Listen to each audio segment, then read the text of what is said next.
Hi, everyone. Thrilled to be here for a few moments with you today. My name is Lori Ingram. I'm a spiritual coach, and I'm here to share with you a little bit about some of the things on my own path to personal transformation that I learned and things that really got in my way. I had a very long corporate career, over 40 years. And I realized probably over 10 years ago that I really wanted to make a shift. And I began to do so slowly over time until I left my corporate career um, and decided to do this work full time to help others learn from my experience, to coach others to transformation, and really to be of service in the world because I think we are all seekers of truth, of living into who we are. Life really is about living.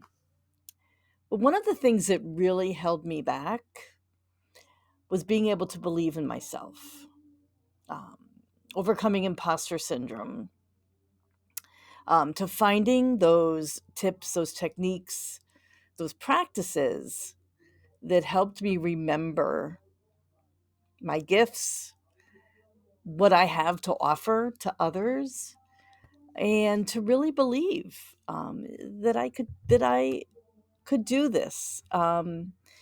Because becoming an entrepreneur when I had spent so many years working for somebody else was, on one hand, very exhilarating, and on the other hand, a bit daunting. No longer was I working for someone else and receiving a paycheck, but I was really doing in the world what I felt I was called to do at this point in my life. The so-called third act, last chapter. As I'm filming this, I am 66, in a very different point in my career than I had been before. And whether you are like me in that last third of your life and really seeking meaning, or you may just be at a different point in your career, early in your career, mid career, but really feeling like something is lacking. And part of that is really connecting with who you are, believing in yourself, and overcoming those doubts that can so quickly creep in. So, as I mentioned, I worked in information technology at various companies. My last period of time was at a Fortune 5 company. And although I worked in IT, I had the opportunity to also be a mindfulness advocate. And when that opportunity presented itself, is when I realized that there was something more that I wanted to do than just the technology side of my career. Because I loved working with people, I loved helping people, and that was really what called to me. So I began many years of training and exploration. And you see a list here of many different things that I am certified in. But ultimately, it all comes down to I believe there's more to the world than what we can see and feel and touch. There's many words for it, there's many languages for it. But whatever that may be for you, I coach people into connecting with that, to really owning who they are and their place in the world by bringing together different practices and modalities to begin to live consciously, to begin to live with deep mindful awareness, deep self-awareness, and all the joy that can come from that, and also the challenges. So that is what I want to share with you a bit about today. So first of all, you've probably heard this term, imposter syndrome, and let me just give a bit of a definition to it. It's a pattern where we really doubt our accomplishments. We have this really internalized fear of being exposed as a fraud. That we're really afraid that we're going to be found out, so to speak, right? Someone's going to come along and say, you don't deserve everything you're getting. And there's many ways that this can show up in our lives. It can show up as being a perfectionist, right? Not allowing ourselves to do anything unless we feel it's 100% perfect. Um, Hypervigilance around being correct, so to speak, right? Or right all the time. Um, we often underestimate ourselves. We don't really allow ourselves to be seen. We don't see ourselves actually the way other people see us, right? We may not be able to accept compliments or we deflect them. Um, this is something that's very, very common. So if you're feeling any of this, you're not alone.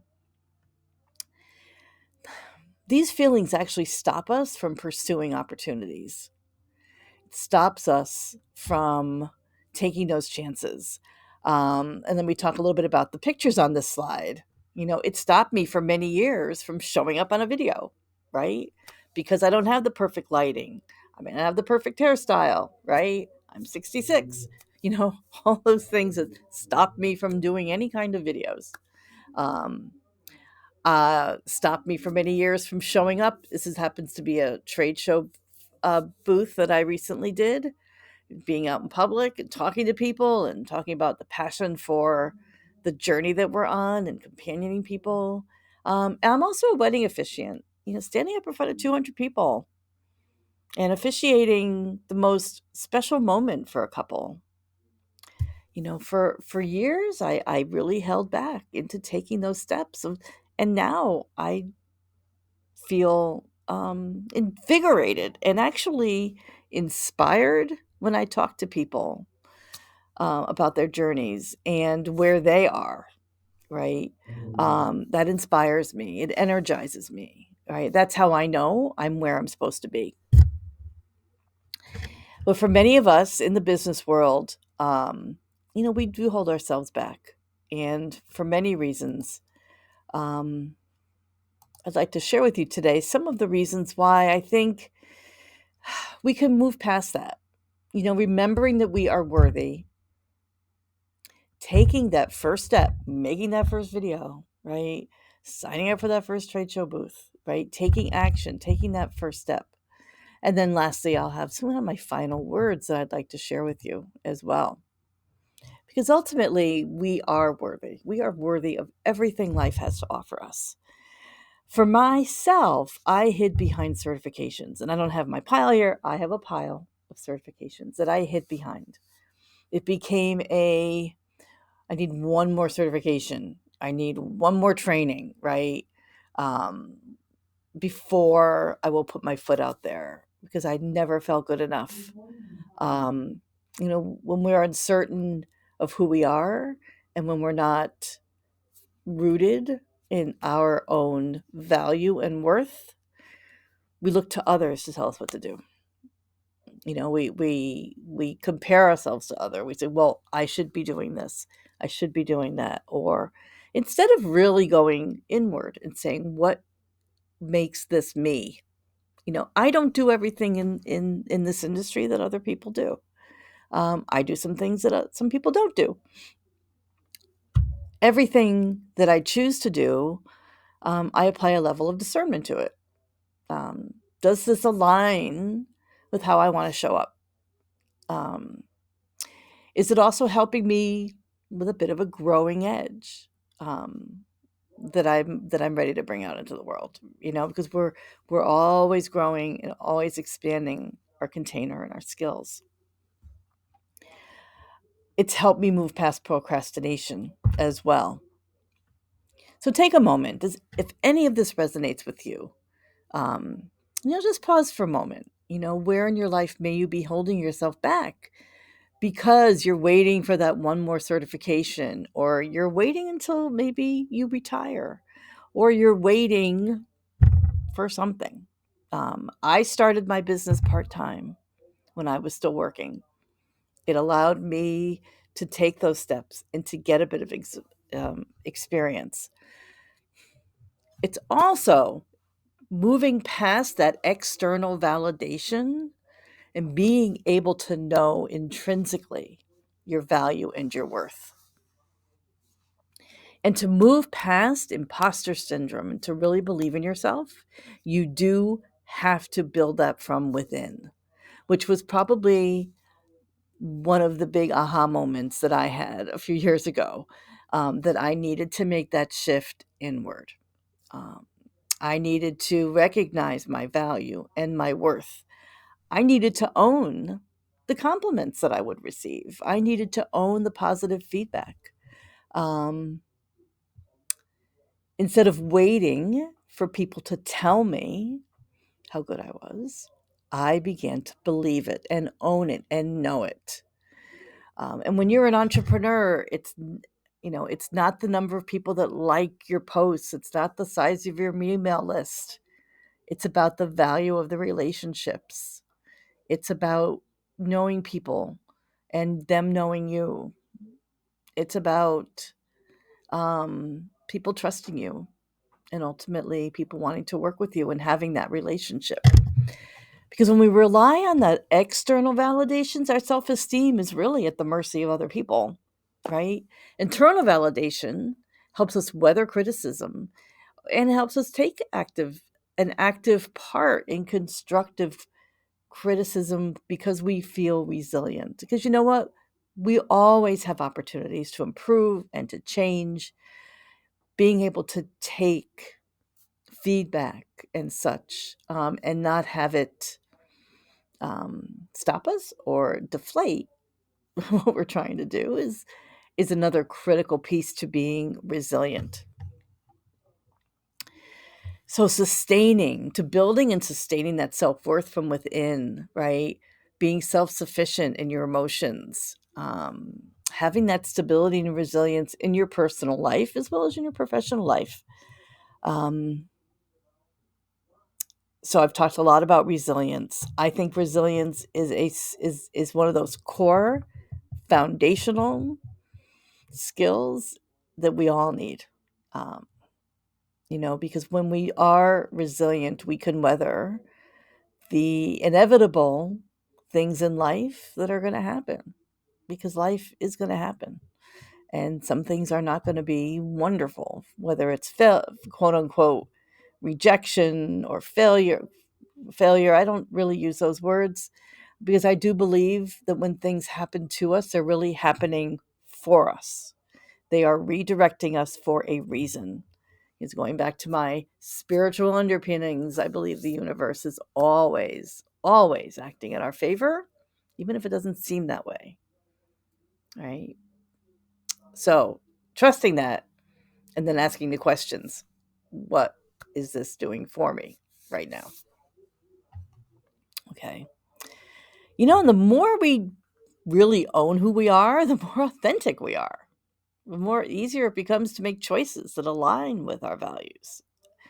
Um, and then also we become more independent and it's easier for us to make decisions. Often when we're in this state of not knowing who we are or not owning who we are and feeling that we're an imposter, it's really hard for us to make decisions.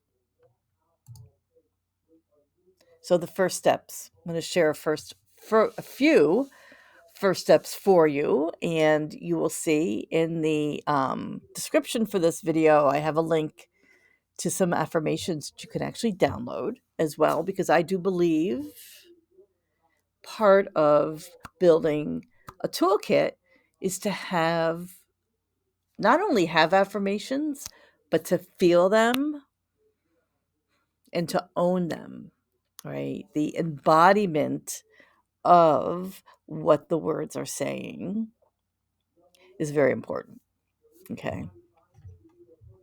And practicing those affirmations regularly. A success journal, really every day. What really worked well for me today? And they don't have to be big things, And my success journal today will be that I recorded this video, right? It's a great thing. It can be how you handled a difficult situation or how you recovered from perhaps, someone who didn't respond to an email, right? Really honor yourself and identify when things do go well for you, when you handled things well, and set some goals. And they can be very simple goals. Don't set goals that are unattainable. Example: my goal for today was to record this, And then later on today, I will upload it and send out my weekly newsletter. And it's a Sunday here. So even on a Sunday, there's a few things that I will do. And I know that those are attainable goals. So, and it's also really important for us to have trusted people in our lives, trusted advisors who can look at what we're doing and how we're doing it from the outside in and give us constructive feedback. We all spend our lives growing and changing until the last moment. As spiritual beings, that I believe is why we are here. We are here to learn, to grow, and to experience. So, finding those people in your lives that can share that with you, those people that you trust, who see you for everything you are, and all the value that you bring, and can give you that constructive feedback, are critical. And surround yourself with communities as well that are supportive and that uplift you. And then making a practice of celebrating yourself as well. And lastly, I am a big proponent of mindful practices, not just meditation, but mindful practices and reflection. Because about 10, 12 years ago, when I picked up those practices, it totally changed my life and allowed me to open up to everything that has changed in my life, because I was able to actually slow down and listen internally. So, however, you can bring mindful practices into your day, whether it's through meditation or journaling. I'm a huge journaling fan, or creativity, or spending time in nature. There's lots of ways to be present, to be self-aware. I invite you to find those for yourself and see how you can begin to really get to know yourself, to own yourself and empower yourself to live authentically from a place of resilience, navigating whatever may come your way with that strong sense of self. So take that first step, whatever it might be, whether you're starting a business or perhaps you just want to learn something new. It's all about taking the first step. In those last couple of years, when I was still working, and I knew as I approached traditional retirement age, and I knew it was time for a change, I began to network, to meet people in my community. I began to offer workshops and just do things that brought me closer and closer to knowing how I wanted to show up post my corporate career. I started seeking out collaborations, and I was really open to trying new things, to learning a lot, um, and to knowing when it was hard, because a lot of that work is hard. A lot of the journey to self awareness is not easy. And, asking questions about my place in the world and what spirituality really meant to me.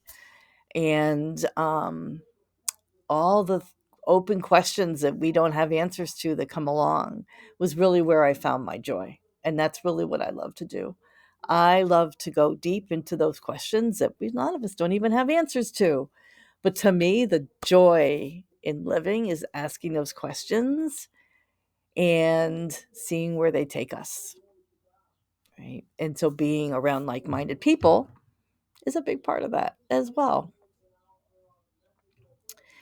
The last thing I want to share with you is also the importance of visualization and embodiment of all of this. Okay.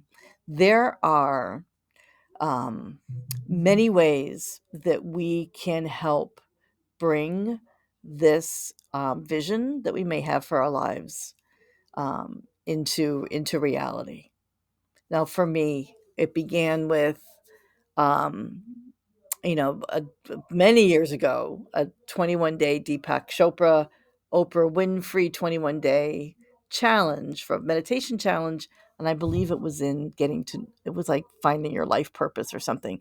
And as part of that 21 days, I actually had this very visceral vision of me, self-employed, working with people, having an office and doing things.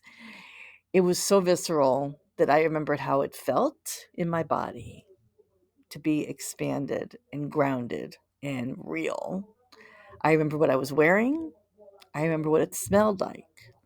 I remember what the sounds were that I heard, the textures of the furniture around me. I remember it all. In fact, in my journal, I drew pictures that represent it. That in full sensory embodiment is something that I do on a regular basis. I fully, with all of my senses, embody how it feels to be of service, how it feels to be an entrepreneur, how it feels to have a successful business, really embodying it.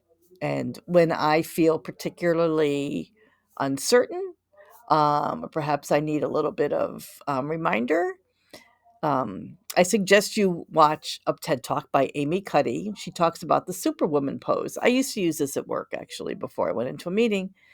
A Superwoman pose, where you literally stand like Superwoman, and you ground yourself into the floor, and you feel yourself really empowered and owning yourself. So there's ways to work with your body, and I really suggest you investigate what might work for you, so that you're bringing that reality of what might be up here in your head down into this earth in your body. And between coaches and um, communities, surround yourself with people who help you on this journey, and celebrate your progress, keep journals, and always offer yourself compassion and grace, because for many of us that are in a space of transformation, it can be very difficult. And we go in cycles, right? And we can be, oh, we're on the up. It's the Shiro's journey, right? We're on the up, and then sometimes we get like, oh, we're on the bottom. So you want to be sure you have the resources to support you wherever you may be on that journey. And remember that everything you seek is on the other side of fear, right? That is one of my favorite quotes that my mentor often reminds me of when I feel particularly fearful about doing something new or trying something different. Everything I want is on the other side of getting past that. So I invite you to keep in touch with me. A few questions, any of these steps, anything here that resonates with you, could you see yourself picking up one of them today and trying something? I suggest the book Worthy by Jamie Kearns Lima. It's phenomenal to help you connecting with your self worth. And also, as I mentioned, Amy Cuddy's TED Talk on body language as well. So, if you do check the links below, I do have links to a couple of documents I'd love to share with you. Also, invite you to subscribe to my newsletter. I send out weekly newsletters or such, with some of kind of what's happening for me in my world, what I might be offering, but also just a way to get to know me a little bit better. So thank you for your time. I appreciate you being here. And may you live fully into who you are. So take care.